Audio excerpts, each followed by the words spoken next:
Bom dia, meu amigo Luiz Nassif. Há muito tempo que a gente não se vê. Há muito tempo, né, gente? E o Nassif, gente, vocês que são mais jovens, Ivan e Rebeca, o Nassif foi a pessoa que me inspirou para começar o meu blog. Eu era correspondente da Globo em Nova York. Eu não tinha ideia desse mundo da blogosfera, e aí eu lia você, Nassif. Não sei nem se já te contei essa história. Aí eu lia tudo que o Nassif escrevia e comecei a ver, olha, tem uma outra versão aí para as notícias. E aí me envolvi com a blogosfera e vim parar aqui. A gente teve um encontro em Nova York uma vez, eu não lembro o que foi, uma reportagem que eu fui fazer lá. A gente acho que almoçou uma vez, Nassif, quando eu era correspondente. É um prazer estar com vocês aí, a Zenha, Ivan, Rebeca. Prazer nosso, sempre. Sem delongas, eu queria começar com a questão do momento, Nassif. É a questão do Pix. O que é que está acontecendo com esse Pix, Nassif? Explica para a gente. O que você tinha? Você já tinha um sistema de controle da Receita sobre operações acima de um determinado valor. Por exemplo, depósito à vista. Eu lembro, uns 15 anos atrás, o limite era 5 mil, ou seja, qualquer depósito acima de 5 mil à vista tinha que ser comunicado à Receita. Não significa que ia abrir informações sobre a pessoa. Mas a Receita pegava, cruzava com outros bancos de dados. Daí o que acontece? Com o tempo, a Receita foi montando vários bancos de dados para fiscalização.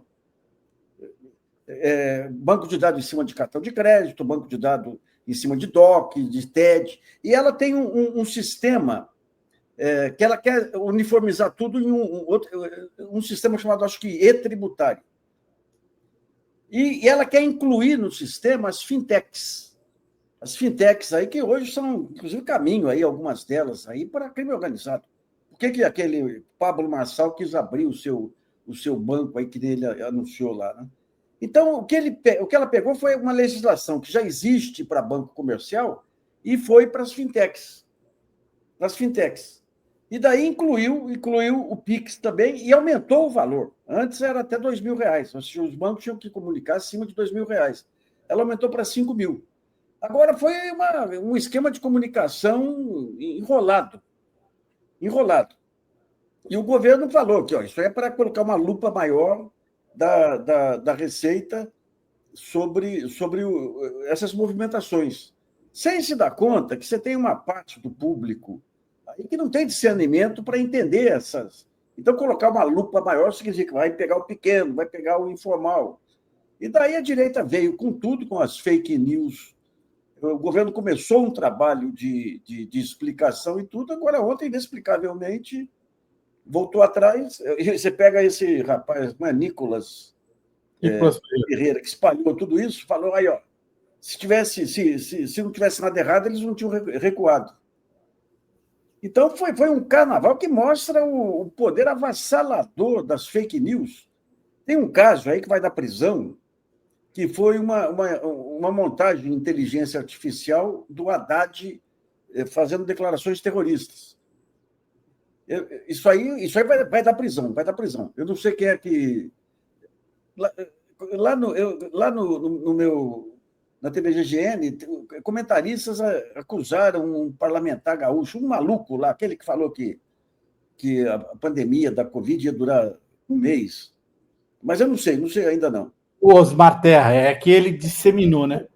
Eu achei que foi uma declaração em comentário, então não dá para confirmar e tudo, mas, digamos, a Polícia Federal tem que ir em cima, isso aí dá prisão. O que eles fizeram foi algo que afeta o Brasil inteiro, aí provocaram um terrorismo, prejudicaram pessoas, permitiram golpes aí, porque você tem muito golpista ligando, dizendo que é da Receita, você tem vendedor aumentando o preço por conta do Pix, né? Agora, mostra o amadorismo do governo em termos de comunicação, né? Não adianta. Toda medida que pega um público amplo, você tem que trazer. Ontem eu levei um publicitário lá no programa. A publicidade tem a pesquisa, essa pesquisa abrangente, que é questionário e tudo, E tem aquelas pesquisas que eles colocam lá, um conjunto de pessoas numa sala e martelam. Então, essas pesquisas, elas dão uma percepção de como que a população vai receber determinado, muito mais apurada do que aquelas pesquisas genéricas, né? Mas o governo estava sem arma nenhuma, né, em relação a isso.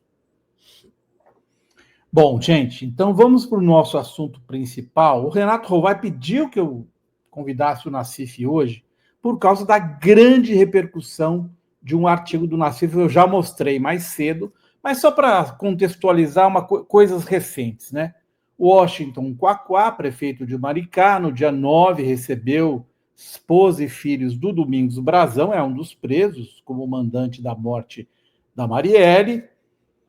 A partir daí, né, dessa postagem, o caso renasceu, né, o vice do PT, então a Aniele Franco, ministra, que vai acionar a comissão de ética do partido, disse que a postagem dele era inacreditável, né?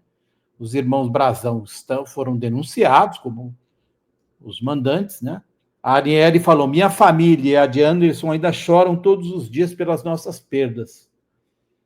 E aí a Janja veio, a minha amiga Aniele Frank, Dona Marinette, toda a família, meu abraço apertado e meu lamento pelo uso indevido da memória da Marielle. Quaquá respondeu que só briga por justiça, que defendeu o mesmo critério para o Lula, Zé Dirceu, Vacari, Genuíno, Delúbio, ninguém pode ser condenado. Ele disse que leu o processo, que não há provas, mas o Domingos Brazão, que era do Tribunal de Contas lá do Rio, e o irmão Chiquinho Brazão, né, o deputado federal, eles são os acusados, formalmente os acusados, né? Quaquá disse que conhece os dois de longa data, e aí o Walter Pomar entrou na polêmica, tem uma briga aqui de... O Walter Pomar, no 247, entrou na polêmica, né? E citou, né, o que o Quaquá, o prefeito de Maricá, já apareceu aqui com o ex-ministro da Saúde do Bolsonaro, pediu para arquivar, não votou pela cassação do Nicolas e Zambelli no Conselho de Ética, e aí o Quaquá respondeu: quem pede a minha expulsão é um minoritário chamado Walter Pomar, que é um dinossauro soviético. Então eu estou só situando a briga em que o Nassif se meteu no meio. Porque o Nassif escreveu esse texto no GGN, que é um canal que todos nós acompanhamos, que tem uma super credibilidade. Quaquá está certo, os Brazão são bode expiatório de Carlos Bolsonaro. Bom, isso aqui mega super viralizou na blogosfera.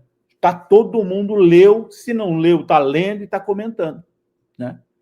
E aí, a frase inicial do Nassif: é possível que, quando Jair Bolsonaro finalmente for preso, desfaça-se a trama que até agora poupou das suspeitas pelo envolvimento com a morte de Marielle Franco, e a Polícia Federal finalmente desvende o mistério mais óbvio desses tempos de violência. Por que mistério mais óbvio, Luiz Nassif?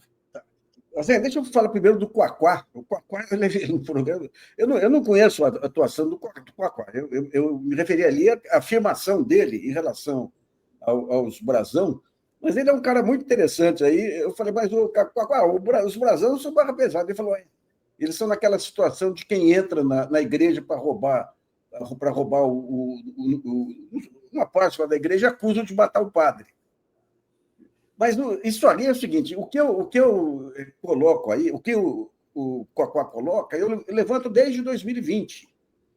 Em 2020, eu comecei a investigar isso aí, está no meu livro, aí, A Conspiração Lava Jato.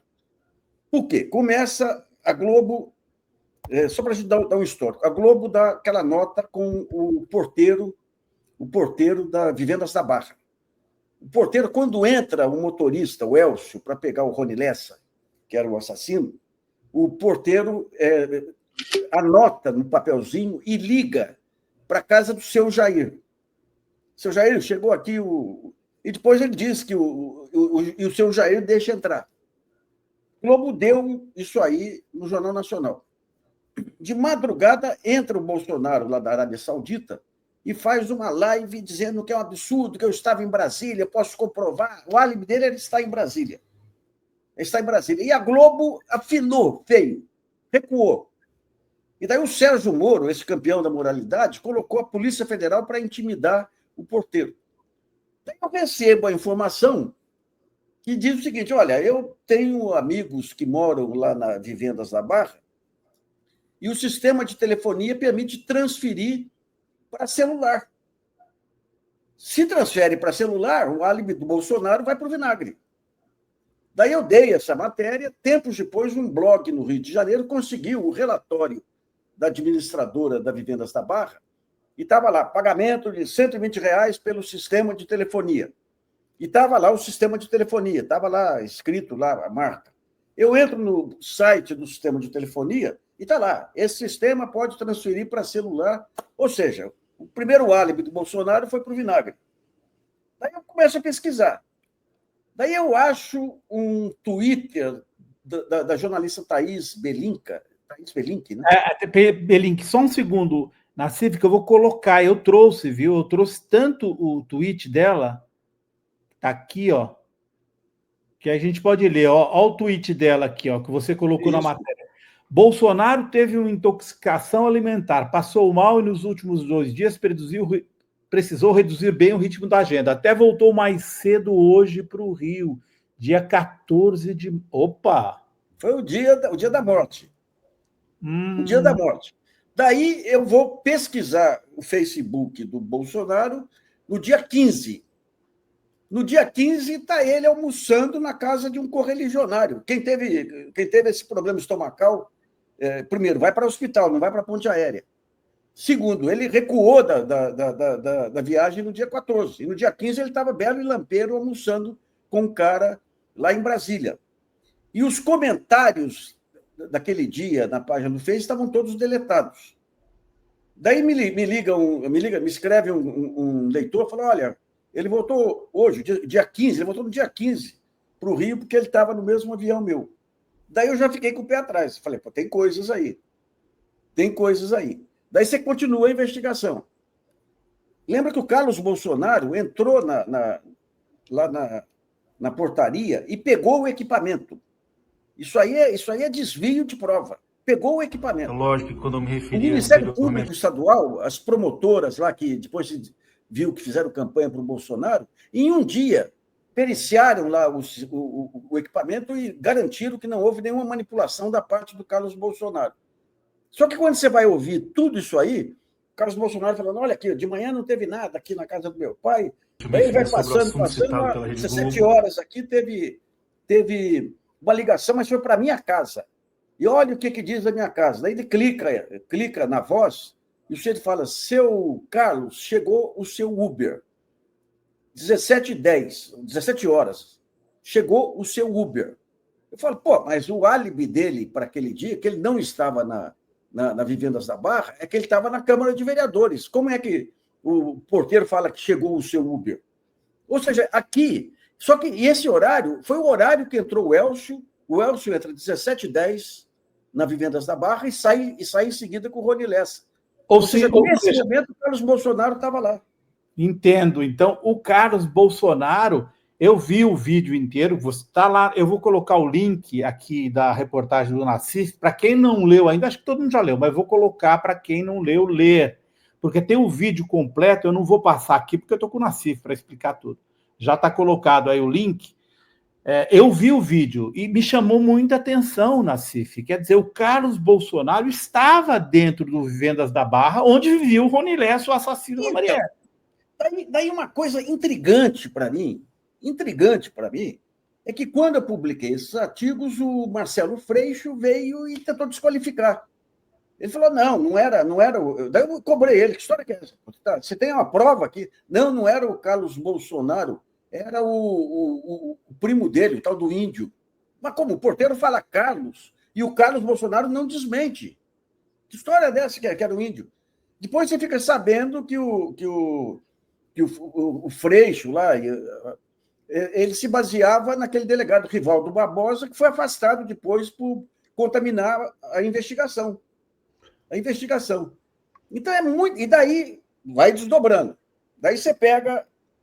Eu conversei lá com alguns delegados lá do Rio que eram contra a linha oficial das investigações, e o que eles me falam, a suspeita é que a intenção foi criar um fato que nem o Rio Centro.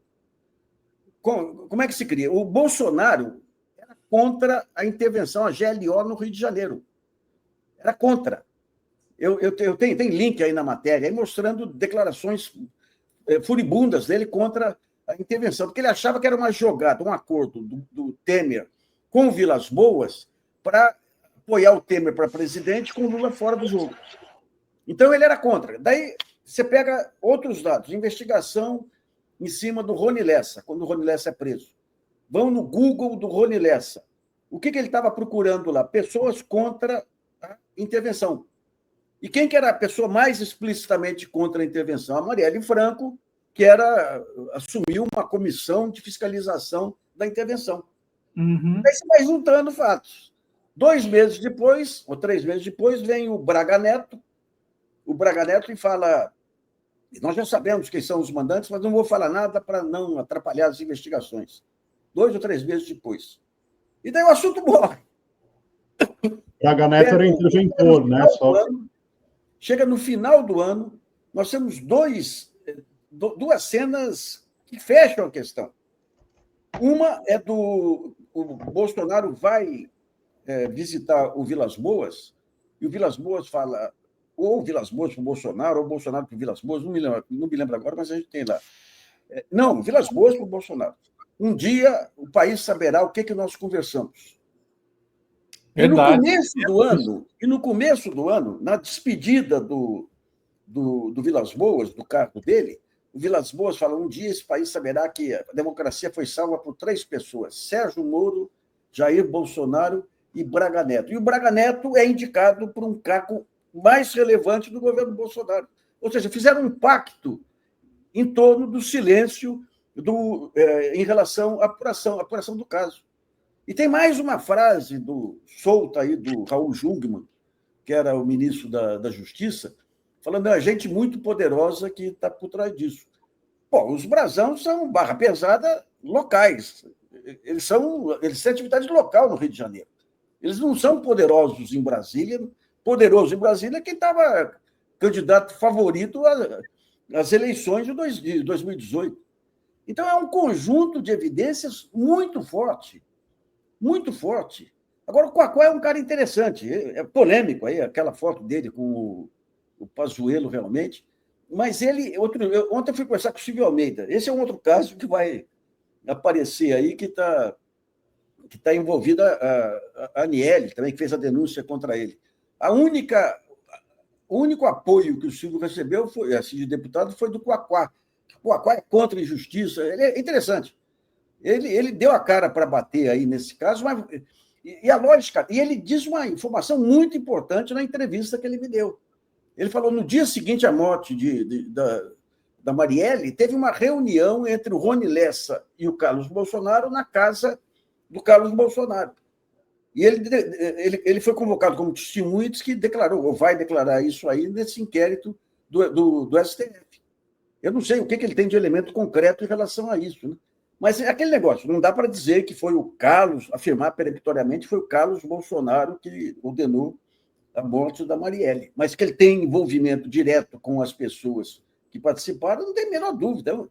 É um conjunto muito grande de evidências, né?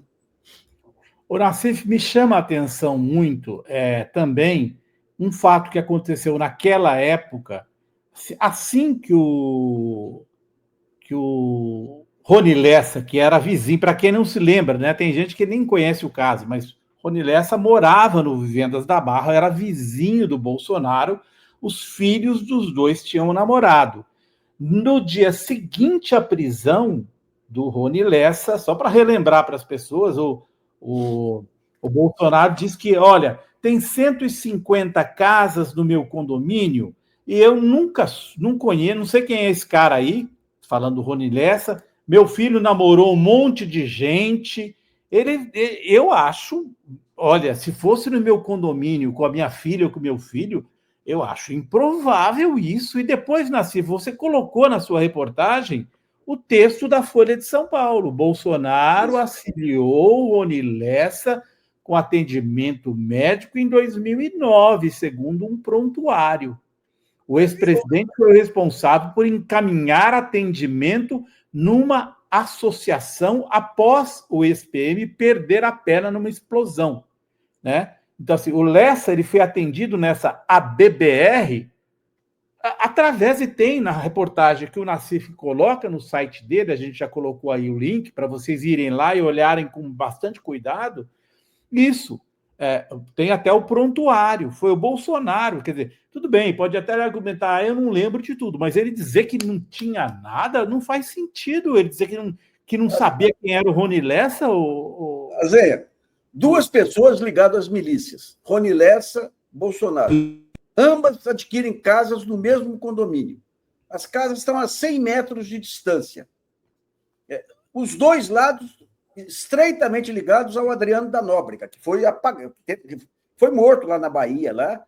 Aliás, essas mortes aí, Adriano da Nóbrega, o Bebiano e tudo, e mais agora a revelação de que pretendiam fazer um atentado aí ao Lula, ao Alexandre de Moraes e tudo, nós não estamos tratando com pessoas normais.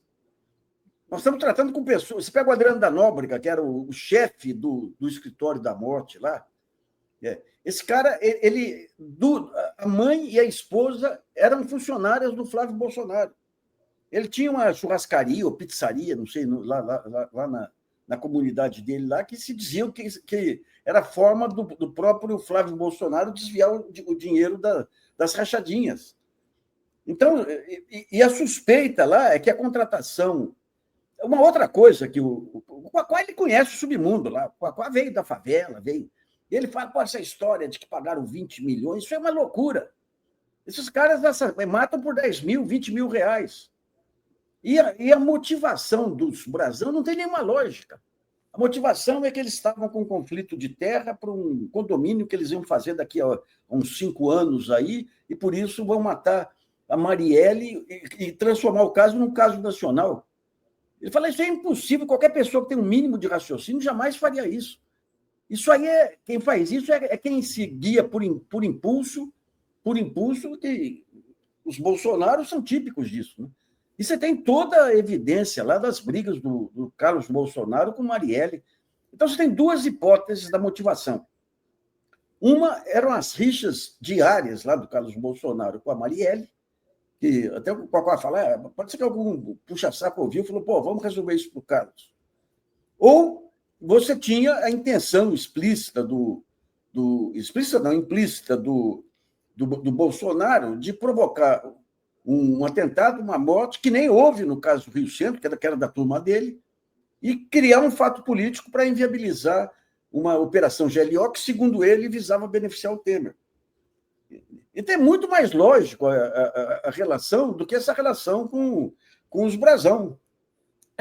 Quando você, Nassif, fala do escritório do crime, né, da Barra, esses caras estavam todos, vamos lembrar, gente, na rachadinha lá no escritório do Flávio Bolsonaro, quando ele era deputado estadual. Então, assim... Todos eles. Faz mais sentido mesmo, faz mais sentido o que o Nassif está dizendo, colocar essa dúvida, gente, porque, peraí, os Bolsonaros são capazes de tudo.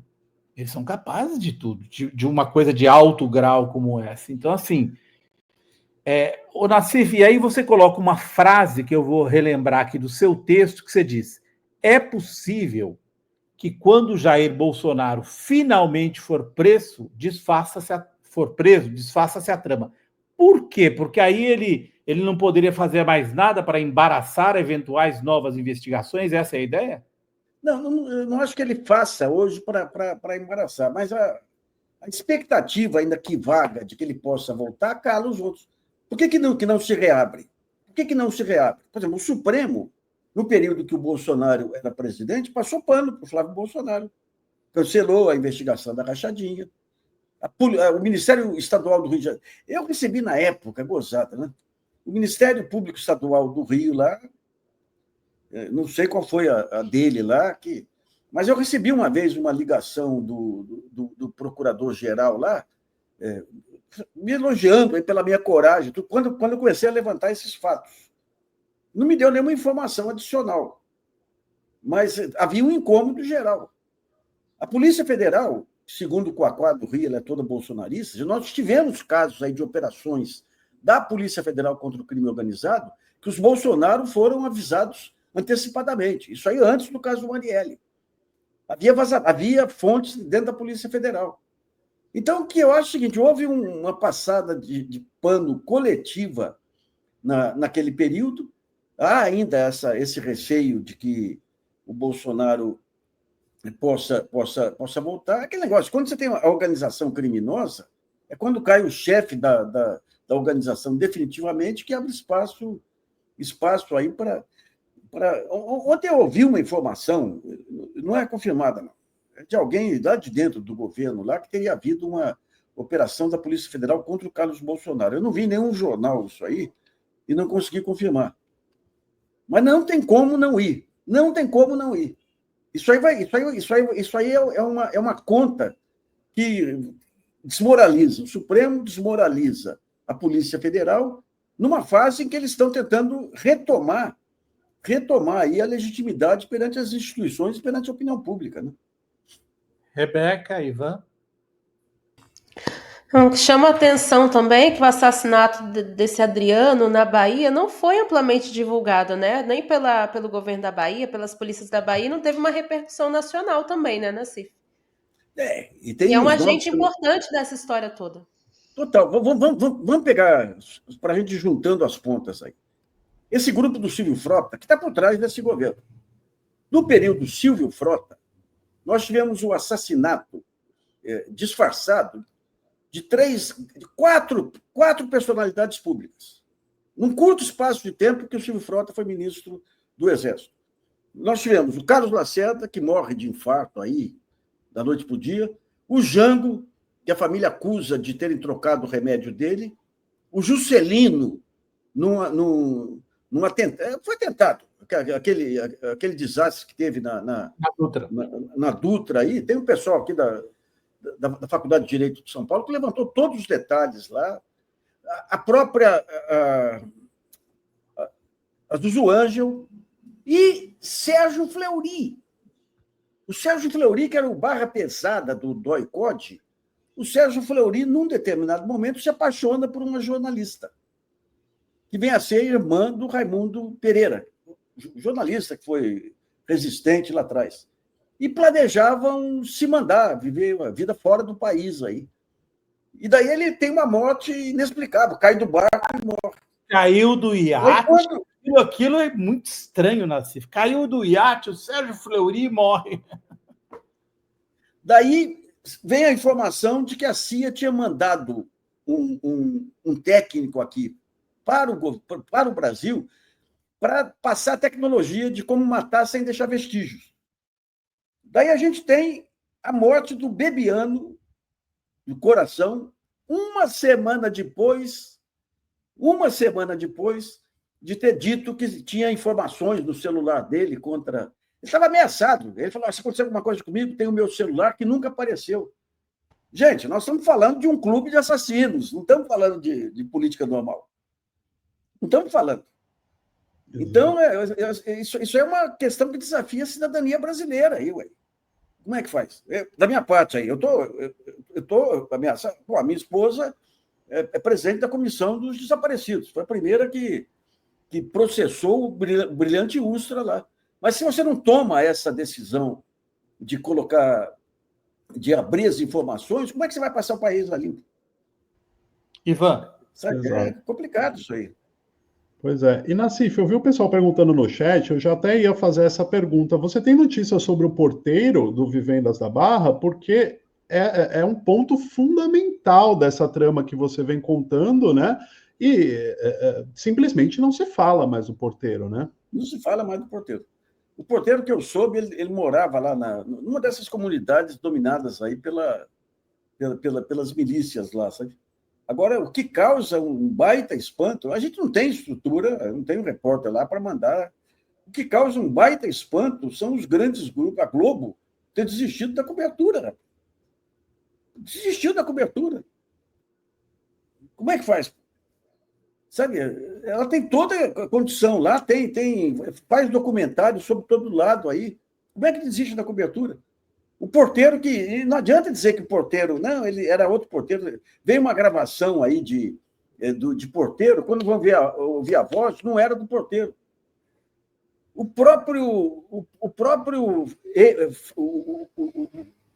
Freixo e a Aniele devem explicações também. Porque lá começou uma disputa entre ambos para ver quem que conseguia ter mais holofote. Então, um tinha como informação o delegado Rivaldo Barbosa, que era o caso do Freixo. O Freixo, quando eu publiquei esse negócio do Carlos Bolsonaro, falou, não, era o primo do Carlos Bolsonaro que estava lá, não era o Carlos. O índio, por que o porteiro falou Carlos? E por que o Carlos não desmentiu quando mostrou? E a Aniele recebia informações do Ministério Público. Então, teve uma disputa também entre eles para ver quem tinha mais protagonismo também. Agora... Para mim, o batom na cueca é esse vídeo, não vou passar aqui, a gente tem na íntegra, é esse aqui, ó. Vocês podem... Vocês podem ouvir esse vídeo lá no GGN, na matéria do Nassif. Coloca, por favor, quem já colocou de novo o link, gente. E tem uma ligação também para Casa 36, que é a casa onde eu moro, bem mais tarde, no mesmo dia, por volta de 17h58, onde eu vou apertar o play agora e vão ver o teor da ligação.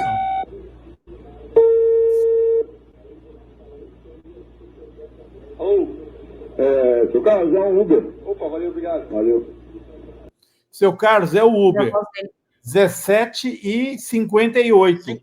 Nessa hora, a dupla já tinha entrado do Vivendas da Barra. Entrou 17h10. Outra Entrou coisa, 17h10. E se fosse o Léo Índio, né, como argumentaram lá, que não era o Carlos, né? Por que respondeu? Seu Carlos, opa, né? Ele responde. Então, não é o Carlos, não. Se sou eu, não sou eu, não é o Carlos, que é o Azenha. Não, e o próprio Carlos mostrando a gravação e não desmentindo. Exatamente. Como é que o Freixo vem com a história de que era o índio, o tal do primo dele lá? Sabe? Daí entra um jogo aí de receio, porque nós estamos tratando com assassinos. Então você tem esse receio. Agora você pega o Rony Lessa, tudo está se baseando na declaração do Rony Lessa, que está preso lá, vai ficar, que nem diz o Quaquá. Foi condenado não sei há quanto tempo, daqui a alguns anos ele consegue sair para voltar a matar gente lá. O próprio Rony Lessa, que tinha uma fábrica de rifles na casa dele, usando impressora 3D. É inacreditável, rapaz. Eu me lembro na época, Nassif, de botar no Viu Mundo, que eu ainda tocava, hoje está com a nossa querida Conceição Lemes, eu me lembro de ter feito um mapinha, usando o Google, como eram próximas, dentro do Vivendas da Barra, as casas do Bolsonaro e do Rony Lessa. Eles são muito próximos uma da outra. E ele não conhecia. Azenha, o Google, antes, ele tinha um sistema que, se você desse o endereço, ele jogava um conjunto de fotos que vinham daquele endereço. E eu consegui entrar e vi um churrasco em que estava o Bolsonaro e o Rony Lessa. Mas daí eu não printei, e logo depois o Google acabou com esse serviço. Não tem como. Os dois são ligados às milícias. Os dois são... O Bolsonaro, agora é comprovado que o Bolsonaro já tinha... Compram casas de alto valor no mesmo condomínio. E não se conhece. Quem? Rony Lessa? Quem é esse Rony Lessa? Namorou minha filha? Mas... meu filho namorou um monte de gente. Que conversa é essa que a gente não conhece os namorados de nossos filhos, ainda mais adolescente? E foram homenageados, né, pela família Bolsonaro, né, tanto na Alerj ou na Câmara dos Vereadores. Não o Rony Lessa. O Rony Lessa não, né, mas os integrantes ali, né, Você pega uma operação que pegou as milícias lá, da Polícia Federal, e que os Bolsonaro foram avisados antecipadamente. Daí, quando você pega o grupo, eu tenho um mapa, Agora não dá para... Esse mapa você tem o Adriano da Nóbrega, com a mulher e a filha trabalhando para o Flávio Bolsonaro.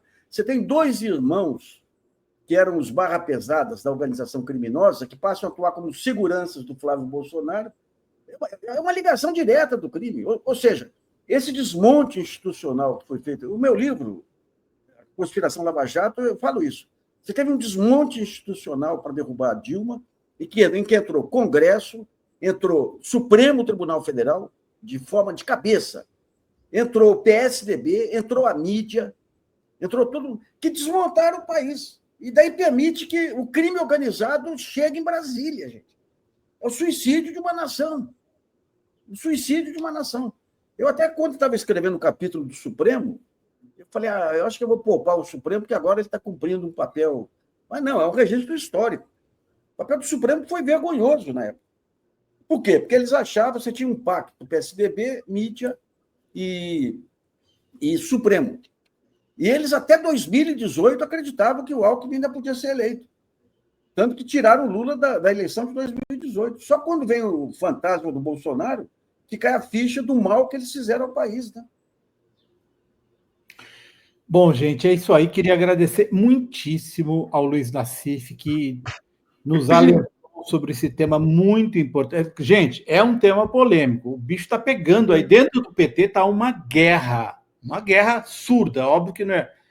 Está aqui sugerindo para vocês. Já pusemos o link. Vão lá no GGN, o canal GGN, que é um canal que todos nós acompanhamos, para ler a matéria do Nassif primeiro e depois, obviamente, vocês vão comprar o Luiz Nassif, A Conspiração Lava Jato, porque é um livro muito mais amplo, né? Fala especificamente disso, mas fala do que foi essa grande conspiração que tanto mal fez ao país. Rebeca e Ivan, quero agradecer ao Nassif aqui imensamente por ter vindo. Hoje ele achou na sua agenda um espaçozinho para a gente. Não, sempre muito bom ouvir Luiz Nassif. Muito obrigada, Nassif, por ter vindo aqui para esse bate-papo, né? Super consistente, produtivo para a gente. Deixa eu ler esse superchat do Fábio Potter, ele é assíduo aqui na nossa comunidade. Ele diz, eu assisti a entrevista do Quaquá no Nassif, além de ótima, me esclareceu o porquê do apelido Quaquá. Tá bom, pessoal. Grande abraço. Valeu, Grande abraço. Obrigado, Nassif.